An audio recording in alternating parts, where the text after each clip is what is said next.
and it's my pleasure to welcome you to Daren Maynard. He has completed his MSc in PPM and been awarded with distinction.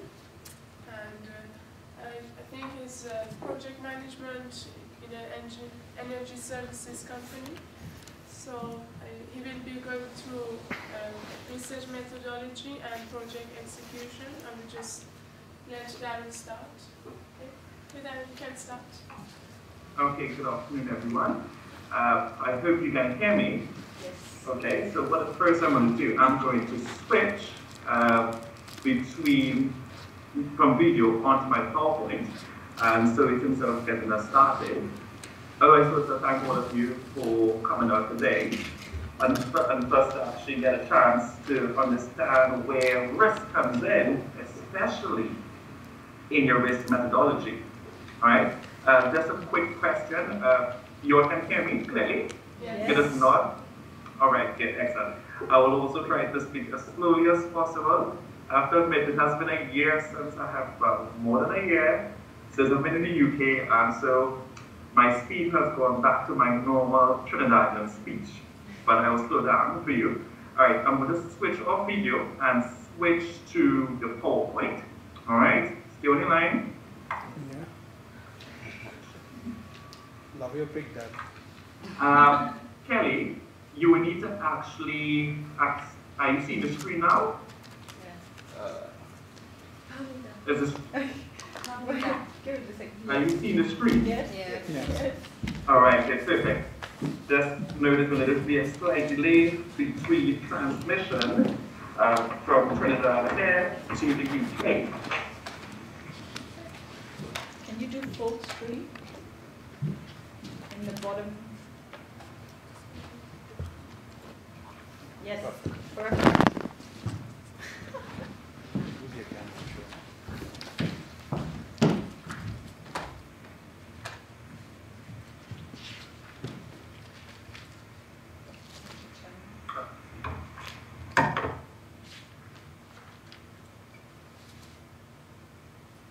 Is he still there?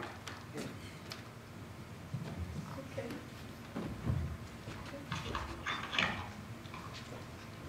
Right, okay, so now interestingly enough, on the topic of research methodology and project execution, we see here's a good way to apply risk management.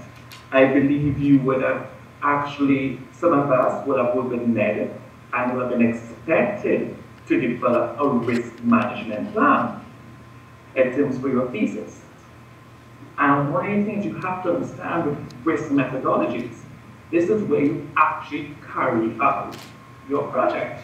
You have to know what tools and principles you're going to apply.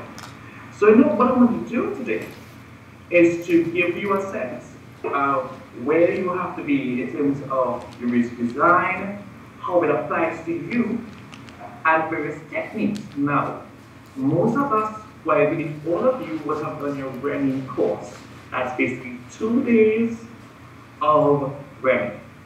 The thing about it is that I have actually identified particular research methods and some also look at the methodologies that students sometimes forget or have used incorrectly in the past. Alright?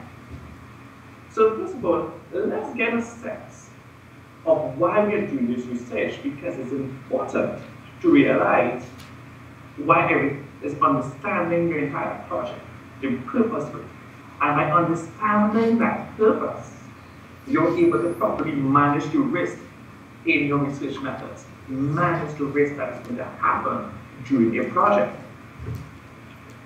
And because of that, you have to understand why you're researching, and based on why you're researching, what in turn will influence what research methods you're going to choose. It will also influence what type of risk you will find while researching. You know that you're going to share, in some of us, my research on new ideas. You may develop something that has been developed for the first time and you wish to share it.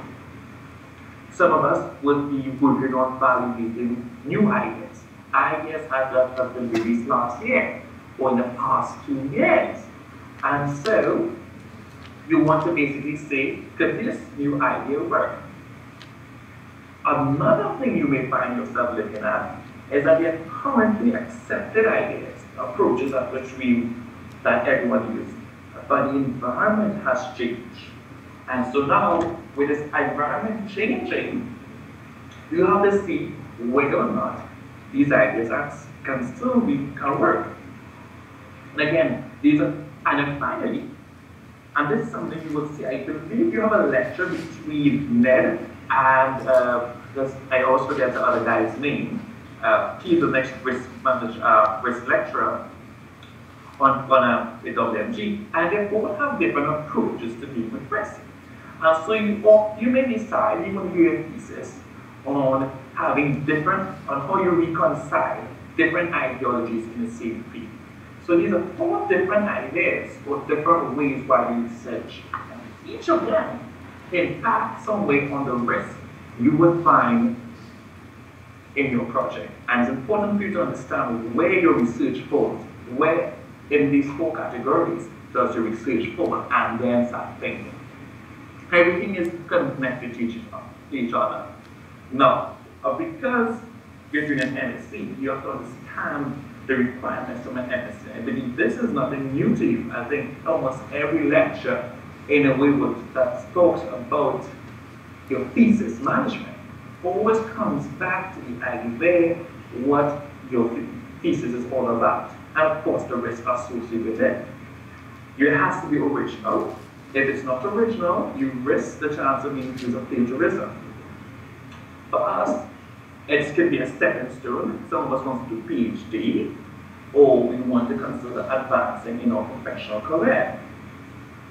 And of course, at the end of the day, when you look at your MSc, it must demonstrate that you have a high level of mature understanding of the field that you have chosen to study. And this is very important. And this is shown in everything you do, from the way you've written it up, to the research methodology that you use to defend your project, and the research methods that you use to collect your data and to analyze them.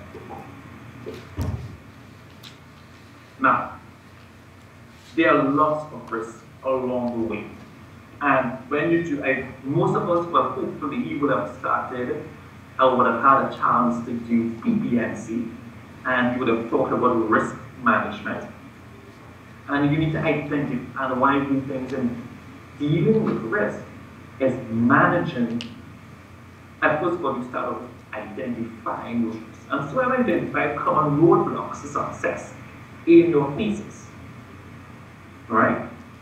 Some of us prefer to do very little work. By all means, go and do as minimum possible work, but it will show up.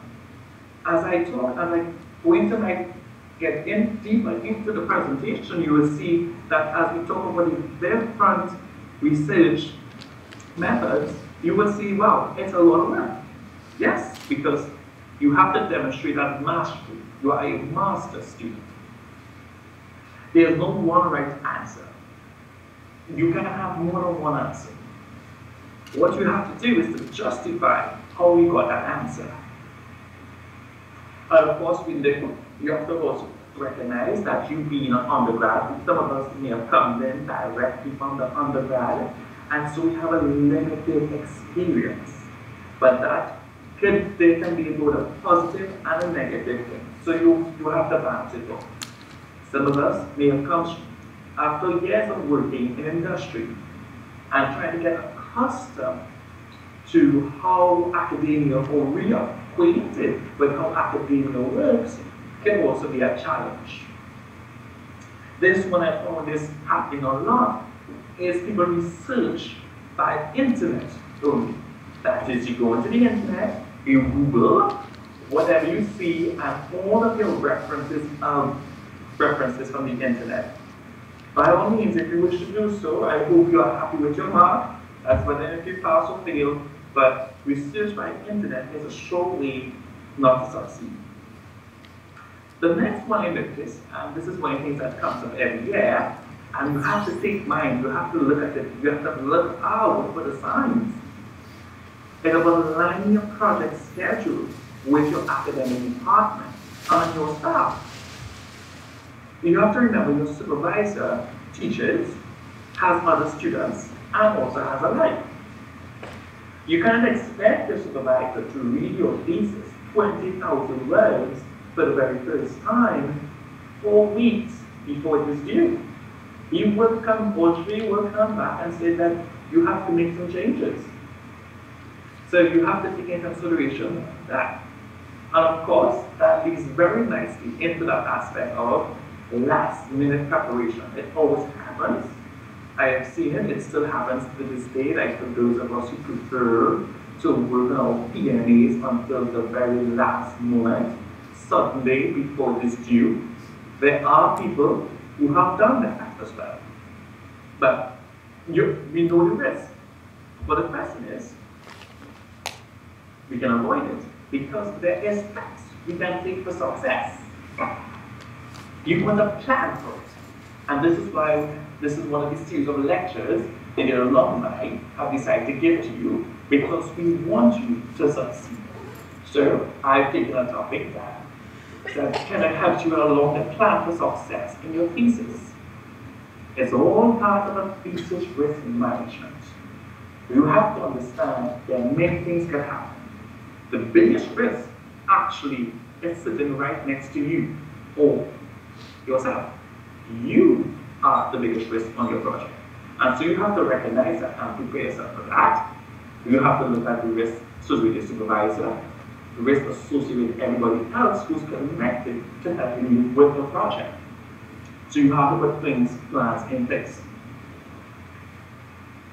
Research concentration. For this, the success is very important in narrowing the topic down. When you have a very narrow topic, it is easier to select the right research methodology, which influences the right research methods. If it's too broad, you will find yourself collecting too much data and not being able to how to make sense of it. So a very specific research question, narrow part of something that makes it easy. The key thing you have to understand, you want to do this thesis for the next 8 months. Hopefully you have started it. And you want to take something that is very interesting. Because you don't want something that will bore you to death within 1 week of actually starting. I'm not saying that an interesting topic doesn't have its boring parts, but it should be an area that you're interested in and that will keep you motivated throughout for the next 8 months. This impacts strongly in terms of even what research methods you apply to collect your data and to analyze them. And this is one of the things that we'll be looking in this PowerPoint is to understand a strong research methodology. That means understanding what principles to apply, robust for your methods to support the methodology, and of course you're going to execute the plan. You're going to schedule, look at the schedule in terms of time and human factors, understanding yourself, your supervisor, everyone else associated with you who can impact on your project. So let's get into understanding research design, because the research design itself will bring upon itself a number of risks, as in things that have the increasing probability of failing. But you want to be putting measures in place to ensure that you can avoid them, you can transfer them, control them, or mitigate against them. Now you can be using 2 words, well, 4 words: research methodology and research methods. Often now people confuse the 2 of them. A methodology is a philosophy. It's an overall guidelines of how you approach your project, your research. Looking at constraints, the dilemmas and ethical choices within the research. I must emphasize ethical aspect of it because that brings a lot of risk, especially as you interact with other people in the work that you do. Your type of research methodology has ethical considerations. The research methods, it comes as an offshoot of the research methodology. It is a tool that you use to gather and analyze the data and its specific guidelines for that.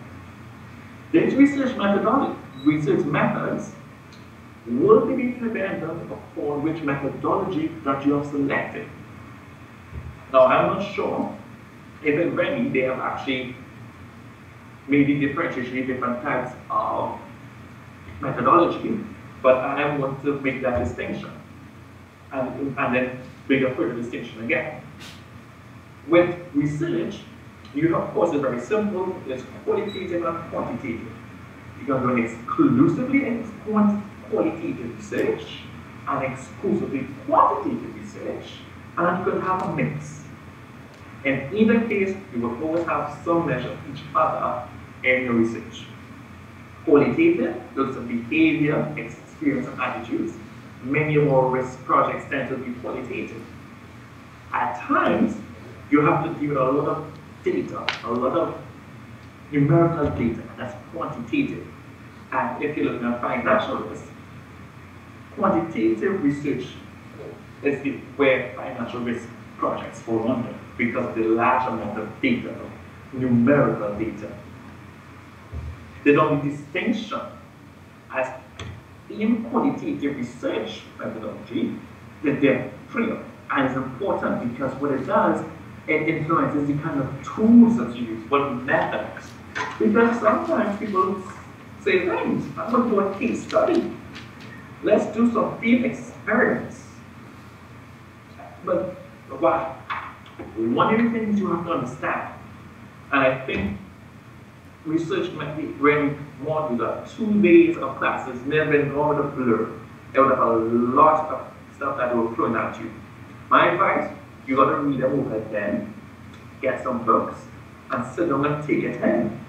Because you have to, one of the things that just show maturity and a good sign and a good way to get yourself on the way to a distinction is to actually have a good research methodology in the chapter where you justify why you chose a particular methodology and then justify why the particular research methods were selected to support that methodology.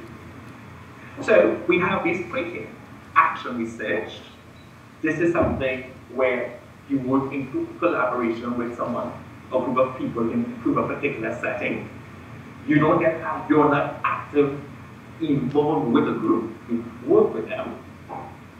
Ethnography, that is where you're actually participating in the group. You're inside of taking notes, doing interviews, analyzing, reflecting, and writing. Both action and ethnography have ethical questions that arise, and you have to be conscious of that. Again, there are books that go into more detail on these types of methodology. We have limited time today. The grounded theories and criticism, often many of our research are actually like that. At NSC, we gather a lot of data, and from that data, we will make our findings. Because we didn't do any case studies, so we were not doing action research. We didn't do participative observation, so it's not ethnography, but we collected data, we analyzed it, and we got something from the theory. Most of us tend to actually use it. I did it actually for my thesis, was a grounded theory approach. And of course, there's quantitative research methodology. Depending on what degree you're doing, you want to do a lot of numbers. SPCS, data mining, counting, and numerical data. Now, this topic is not one of the most exciting topics I know. And I could say I'm feeling a bit hampered by not getting to see you guys, but it is often enough, this section is where the most pitfalls are actually made by students. Some of us may have a good writer, but we chose a wrong research methodology. And as a result, our research methods failed us. I have a colleague, he missed a distinction in his thesis because of that. Because he used the wrong research methods. And also, as a result, the wrong methodology. So, it's a very important topic. Not a very fun class, but I do believe the most crucial for any budding researcher. So let's start off. I want to talk about the biggest risk for your project is you. Why? Because you are the primary resource. You are the person who is going to be doing this for an entire year, or less than a year, for 8 months. So as I said before, you have to choose something interesting. Avoid anything that's boring. Use your personal strengths. If you like socializing, then choose research methods that will help you to socialize. If you like mathematics, and you like numbers, a project that allows you to do some data mining and number crunching is a good way to go. Professional experience. If you work in a particular field and you want to add some more academics into it, but you have the access to the contacts, you know where to get the information for the data, use it. I did that for my project. It worked out fine. Worked out actually really well. Academic experience. If this is the area in your undergrad and you want to advance to the master's level, by all means, do it. Use what works for you. There's a certain reason why you should choose something. And so these are the things, factors that you must take into consideration in designing your research. Because remember, there's a big risk, and that is you. But that doesn't mean it could jeopardize your project. You can also be your biggest success factor. That's one, because if you apply your tactics right, if you use, especially using these characteristics here, you can actually design a research paper, a research project that is so easy for you, so much fun, you can even complete it 2 months ahead of a schedule. Well, I did it. I completed my thesis theoretically by May of my year. So I had June, July, I had 3 months to relax a bit because I did a little work early. These 5 questions here, I believe Kelly will have emailed her the PDF of these notes. So I'm not going to read these. But answering these 5 questions is the start of you looking at your risk in your project. And especially that third one, who will be your participants? That's a big part of your project. Who will be your participants? I'm just going to put this there. And we will look at that coming up, because that is going to be talking about how you select your research subjects. Alright? So these 5 questions. And when you get, and there's a little technique, it will be quite elaborate. I don't know if they teach it at Remy, but there's a technique from it works. Let's start off with that third question. Who will be your participants? You will have an answer to it. Alright? You will say your participants are directors and department levels. Then you ask yourself another question. How will you get access to them? And you do these questions, and you do each question until you actually get the answer. You find yourself designing your research for execution and also looking at the risks that are coming up. And this is where I said the third question is very important, because it brings into dealing with recruiting your research subjects. A lot of us say we want to do interviews, we want to do surveys, we want to do case studies, we want to talk to somebody. So that is a part of recruiting your research subject.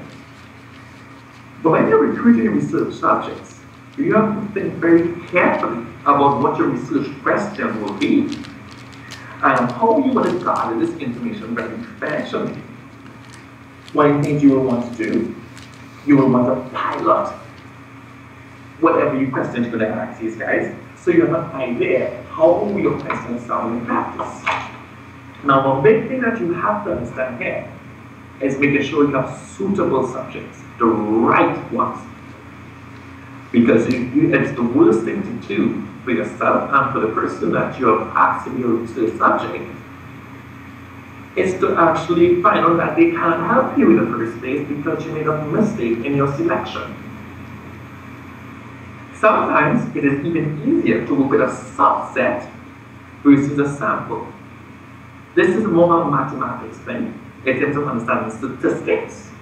A subset works easier than a sample. With a sample, you have to somehow get every type of person in the population that you're looking at to be there, or you can focus particularly on a particular subset. Say I'm with a risk management in supply chain.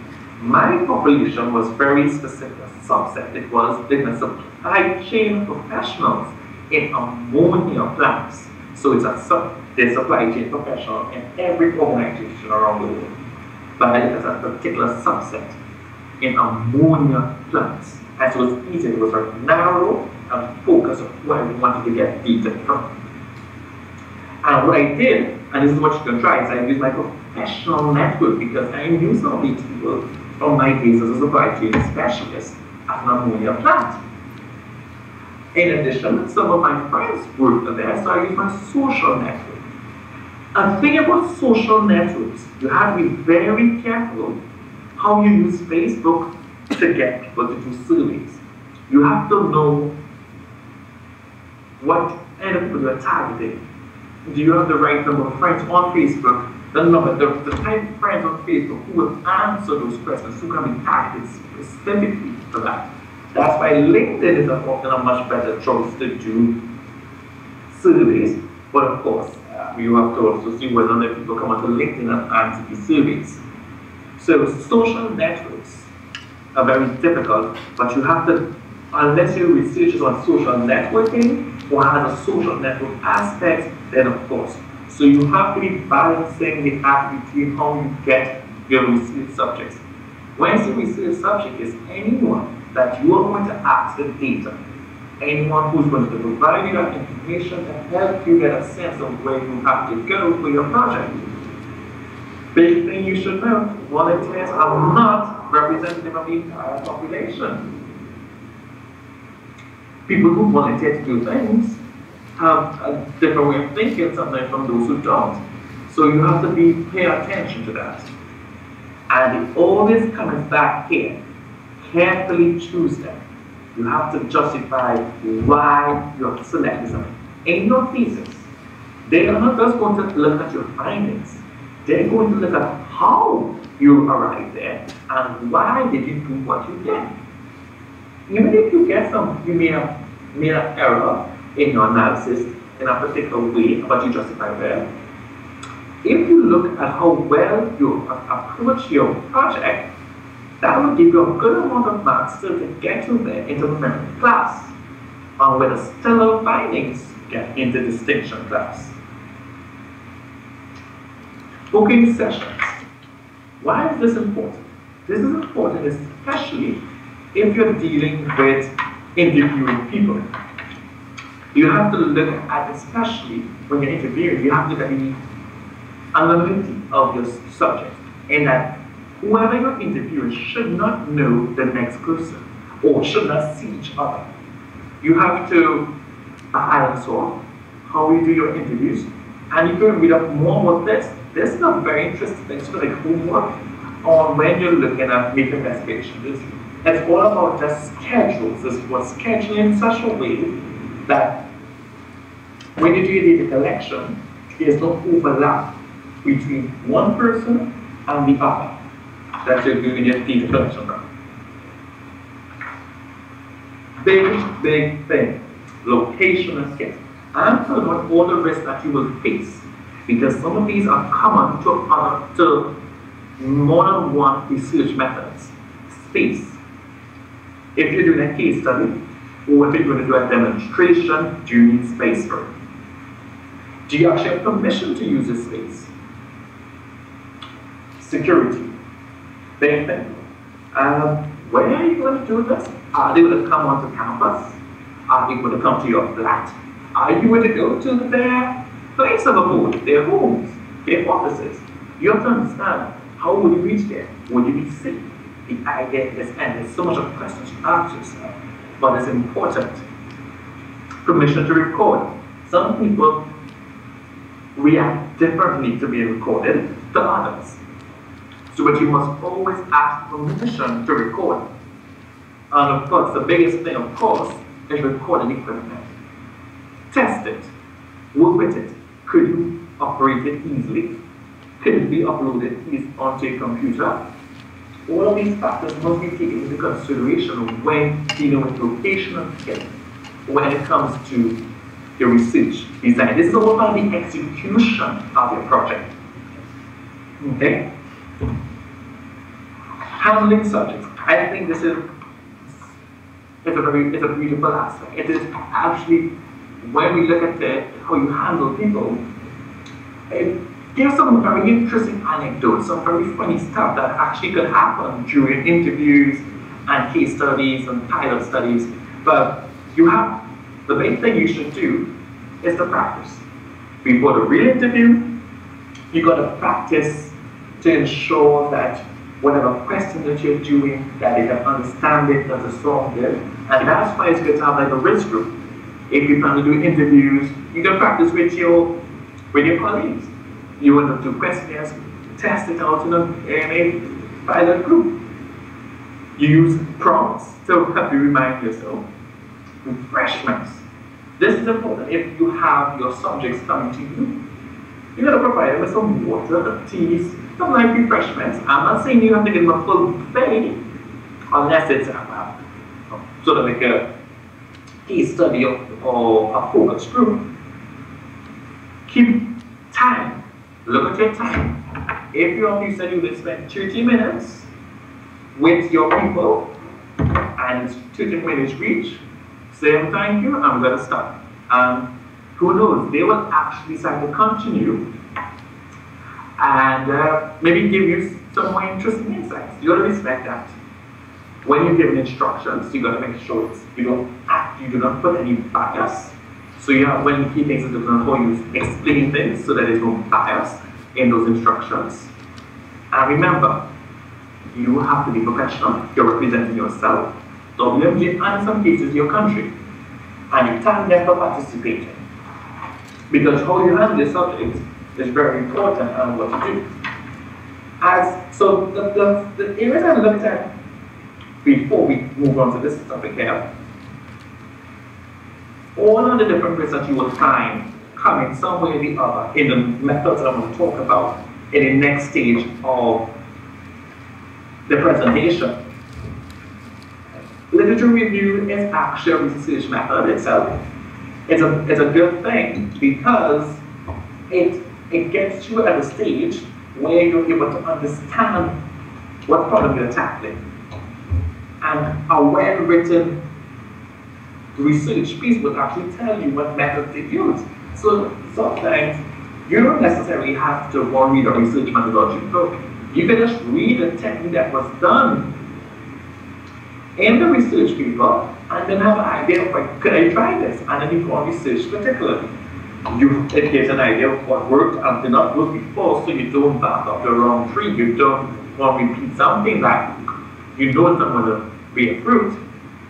And it does also give you some background to what you do. Literature is very important. Hopefully you will have completed it by now. Well, if you started from since last year. At this stage, things have to be happening in parallel. Literature review, research methodologies, prepping them for data collection, and doing PMAs. And of course, I do believe you've been given good sources. This is standard. You can still use the internet, but you got to make sure you use very sophisticated, accurate, trustworthy sources of information. And of course, as I said, primarily literature gives you a sense of an overview of the field. And in a way, it will be your starting point and guiding to where you want to go. a big technique, and many people tend to use keywords for search things. Like when you're doing your search, try something called Boolean algebra. I don't know if you're familiar with it. It's using ands and ors and if and then sort of search parameters. They help you to narrow it. Unfortunately, I don't have the time to actually show you how we use Boolean algebra, but I believe they will have actually talked about this in Remy, if I remember from my Remy days. Now, this is a big list, and happens at the end, but I've said it before. After that research, it gives you an idea of where you're going to be tackling, what approach you want to do, and possibly the possible pitfalls you may find along yourself because of the type of research you want to do. Now, after all of that has happened, you have write a research proposal, you have done a review, your supervisor has approved it, and it's time for you to start doing some data collection. A big risk in data collection is that you're depending on other people to give you information. Waiting until March or waiting until June to ask to do surveys and ask people to give you information is not a good idea. You need to start through. You should be sending out requests for information, like from now. When I did my thesis, my first request for information email was sent in January, the first week of January. When I came back from vacation, I wrote everybody and said, please, I would like to get some information. Well, of course, in my particular email, what I outlined it. Data came in, some in June, in January, in February. Interestingly enough, I did not stop receiving data until July. When I practically did most of my thesis, this email comes in with a lot of information because I had asked them to review my pre-work, and it was gold. It was fantastic.